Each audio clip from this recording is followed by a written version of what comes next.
உலகத் தமிழர்களின் உயிர்நாதம் உண்மை தமிழ் தொலைக்காட்சி.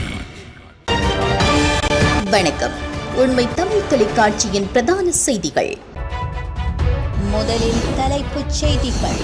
உன் தந்தையை நான் தான் கொன்றேன், படுகொலையில் திடீர் திருப்பம்.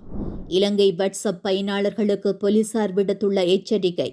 வட்டியில்லா கடன் திட்டம் வெளியான அறிவிப்பு. இலங்கைக்கு ஏற்பட உள்ள பேராபத்து. புறப்பட்ட சிறிது நேரத்திலேயே வெடித்து சிதறிய விமானம். இனி விரிவான செய்திகள். அம்பலாங்குடியில் இடம்பெற்ற துப்பாக்கிச் சூட்டில் உயிரிழந்தவரின் மகனுக்கு நான் தான் உன் தந்தையை கொன்றேன் என தெரிவித்து ஒரு தொலைபேசி அழைப்பு வந்ததாக கூறப்படுகிறது. அம்பலாங்குடியில் நடத்தப்பட்ட குறித்த படுகொலையானது மேடியாகுடு பகுதியில் முன்னதாக நடந்த ஒரு கொலைக்கு பழிவாங்கும் விதமாக மேற்கொள்ளப்பட்டுள்ளது என்று போலீசார் தெரிவித்ததாக தென்னிலங்கை ஊடகம் ஒன்று செய்தி வெளியிட்டுள்ளது. வெளிநாட்டு ஒழுங்கமைக்கப்பட்ட குற்றவாளியும் போதைப்பொருள் கடத்தல்காரருமான கரந்தனிய சுத்தாவின் மைத்துனர் நேற்று சுட்டுக் கொல்லப்பட்டதாக விசாரணை குழுக்கள் தெரிவித்துள்ளதாக தெரிய வருகிறது. இதேவேளை கடந்த உள்ளூராட்சி தேர்தலுக்கு முன்பு மேட்டியாகுட பகுதியில் மகதும நளின் என்பவர் கொல்லப்பட்டுள்ளார். அந்த நபரின் மகன் இசுரு என்பவர் வெளிநாட்டில் வசித்து வந்ததாக கூறப்படுகிறது. நேற்று அம்பலாங்கொடையில் குறித்த தொழிலதிபர் கொல்லப்பட்ட பிறகு அவரின் மகனுக்கு இசுரு தொலைபேசி அழைப்பை விடுத்து நான் தான் உன் தந்தையை கொன்றேன், என் தந்தையின் மரணத்திற்கு நான் பழிவாங்கிவிட்டேன் என்று கூறியதாக தெரிவிக்கப்பட்டுள்ளது. நேற்று அம்பலாங்கொடை நகராட்சி மன்றத்திற்கு அருகில் மோட்டார் சைக்கிளில் சென்ற தொழிலதிபரான வர்ஷவிதான மிரத்தை என்பவரை காரில் வந்த ஒரு குழு குறிவைத்து துப்பாக்கியால் சுட்டனர்.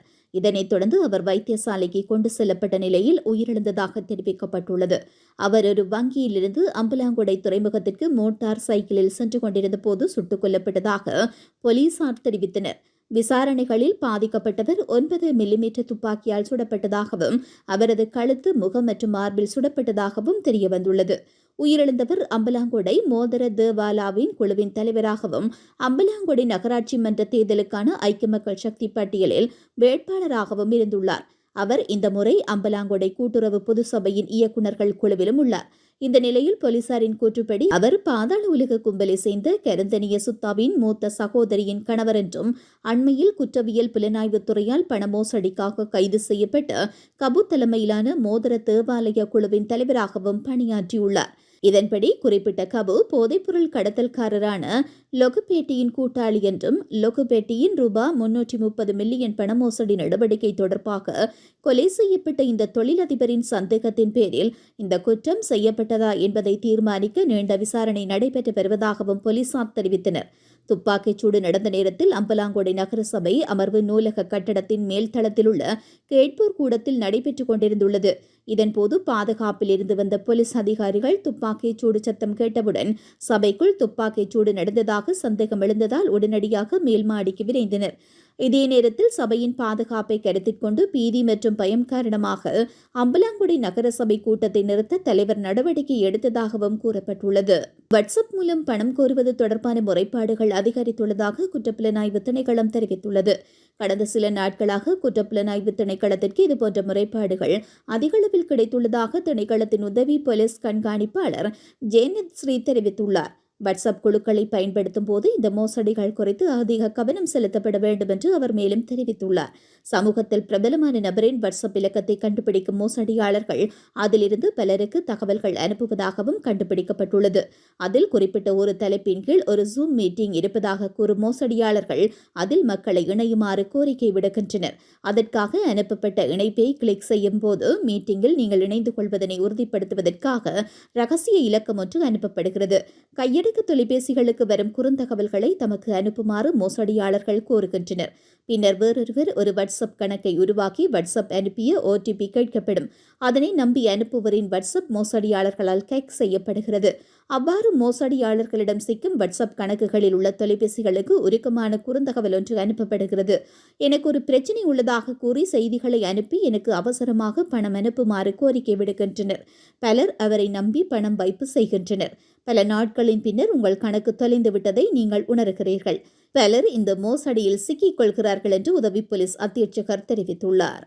2022, 2023 மற்றும் 2024 ஆண்டுகளில் காப்போத் உயர்தர பரீட்சையில் சித்தியடைந்த மாணவர்களுக்கான வட்டியில்லா மாணவர் கடன் திட்டத்தின் 10வது தொகுதி மாணவர் சேர்க்கைக்கான விண்ணப்பங்களை உயர்கல்வி மற்றும் தொழிற்கல்வி அமைச்சு கோரியுள்ளது.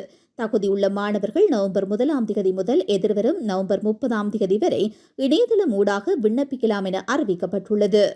இலங்கையில் சுனாமி முன்னெச்சரிக்கை கோபுரங்கள் செயலிழந்துள்ளதாக அனைத்து முகாமைத்துவ மையத்தின் ஆணையாளர் நாயகம் ஜெனரல் சம்பத் கொட்டுவேகொட தெரிவித்துள்ளார்.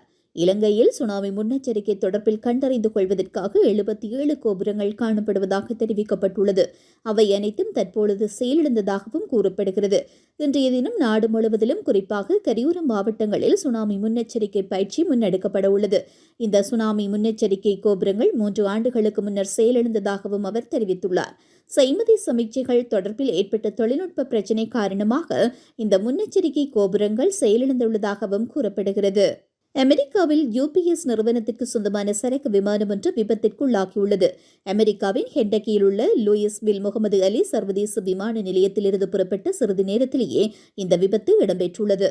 மெக்டொனால்ட் டக்ளஸ் MD-11 ரகத்தை சேர்ந்த UPS 2976 என்ற விமானமே விபத்திற்குள்ளானதாக ஊடகங்கள் தகவல் வெளியிட்டுள்ளன. இந்த விமானம் லூயிஸ்வில்லிலிருந்து ஹொனலுலுவில் உள்ள டேனியல் கே இனோயே சர்வதேச விமான நிலையத்திற்கு புறப்பட்ட நிலையில் நேற்றைய தினம் உள்ளூர் நேரப்படி மாலை 5:15 மணி அளவில் விபத்திற்குள்ளாகியுள்ளது. புறப்பட்ட உடனேயே விமானத்தில் இயந்திர கோளாறு அல்லது தீ விபத்து ஏற்பட்டதாக முதற்கட்ட தகவல்கள் தெரிவிக்கின்றன. இந்த விபத்தில் குறைந்தது 3 பேர் உயிரிழந்த நிலையில் 11 பேர் காயமடைந்துள்ளதாக தெரிய வருகிறது. இந்த விபத்து நடந்து லூயிஸ்வில் விமான நிலையம் தற்காலிகமாக மூடப்பட்டதுடன் அந்த பகுதியில் வசிக்கும் மக்கள் வீட்டிற்குள்ளேயே இருக்குமாறு உத்தரவிடப்பட்டுள்ளது. இந்த விபத்திற்கான சரியான காரணத்தை கண்டறிய தேசிய போக்குவரத்து பாதுகாப்பு வாரியம் மற்றும் மத்திய விமான போக்குவரத்து நிர்வாகம் கியவை இணைந்து தீவிர விசாரணைகளை ஆரம்பித்துள்ளனர். உன் தந்தையை நான் தான் கொன்றேன். படுகொலையில் திடீர் திருப்பம். இலங்கை வாட்ஸ்அப் பயனாளர்களுக்கு போலீசார் விடுத்துள்ள எச்சரிக்கை. வட்டியில்லா கடன் திட்டம் வெளியான அறிவிப்பு. இலங்கைக்கு ஏற்பட உள்ள பேராபத்து.